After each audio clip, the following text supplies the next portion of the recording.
Mạc Đĩnh Chi, le Trạng Nguyên des deux royaumes.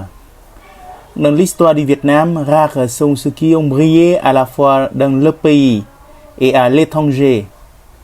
Mais Mạc Đĩnh Chi, lui, est une légende. On l'appelle Lưỡng Quốc Trạng Nguyên, le docteur d'État des deux royaumes. Un enfant pauvre mais brillant. Mạc Đĩnh Chi est né au XIIIe siècle dans une famille très modeste. Petit, il est maigre, de petite taille et pas très beau. On se moque souvent de lui. Mais ce que les autres ignorent, c'est que sa tête est pleine d'étoiles. Il étudie jour et nuit à la lumière d'une lampe à l'huile. À 20 ans, il se présente au concours impérial sous la dynastie Trần. Trạng Nguyên du Đại Việt.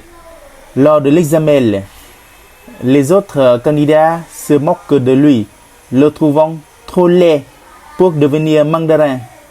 Mais quand le roi lit sa dissertation, il est ébloui par la profondeur de ses idées, la finesse de son style et l'intelligence de son raisonnement. Il est alors nommé Trạng Nguyên, c'est-à-dire major du concours, la plus haute distinction intellectuelle du pays.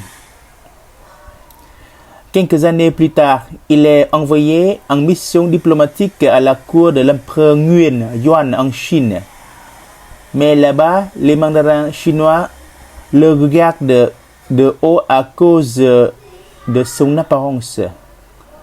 Un ministre de la cour impériale arrogant lui lance: le Đại Việt est-il si pauvre qu'il ne peut envoyer quelqu'un de plus noble?